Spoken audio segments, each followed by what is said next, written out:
ওনার বাড়ি হলো রংপুর। আমার মোস্তাক ভাই, কাউকে আমি বিভেদ গাবো না, মোস্তাকের বাড়ি হলো কুড়িগ্রাম।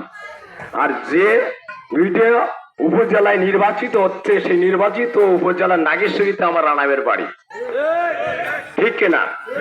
এবং নাগেশ্বরী তথা মনে করছে বল্লভর কাশি, নদী পাড়ের এই রানা ভাইয়ের হলো জন্মস্থান বল্লভর কাশি।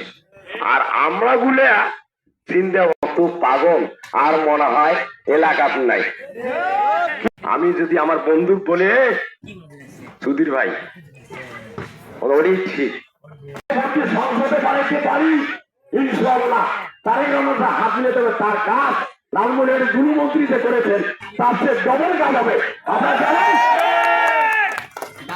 এই জন্য আমি দল মত নির্বিশেষে জাতি বলল ভিড়ে সব জয়যুক্ত করে আমরা সংসদে পাঠাতে চাই। আপনারা রাজি আছেন? সমাজ সাথে কারণ হলো আমার কোনো আর কিছু নাই।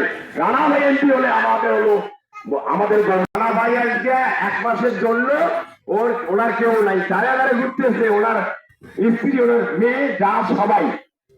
1 মাস পরে 5 বছর পরে কি হবে জানেন? আমার পাবলিকে আমার ওই লোকের দাঁড়ে দাঁড়ে ঘুরতে হবে যদি সঠিক নেতাকে নিতে আমরা না করি, এটা মনে রাখবেন। আর একটা উদাহরণ দেই, নির্বাচন করছি আমি মেম্বারি ক্যান্ডিডেট কয় কি করছি রে রশিদ ভাই যদি থাকিল হয় আমার কত বড় বেলায় এই কথার হলো আপনারা ভোট দিয়ে রানা ভাই জয়যুক্ত করলেন। আর যদি না করেন তাহলে আমাদের রানা ভাইয়ের কপাল খাওয়া নাই, আমাদের পাবলিকের কপাল খাওয়া হবে, এটাই মনে রাখেন ভাইয়েরা আমার।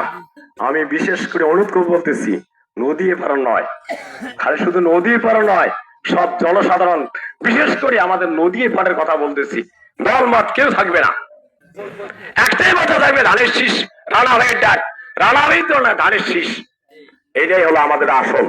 আমরা যদি এটাকে বাদ দেই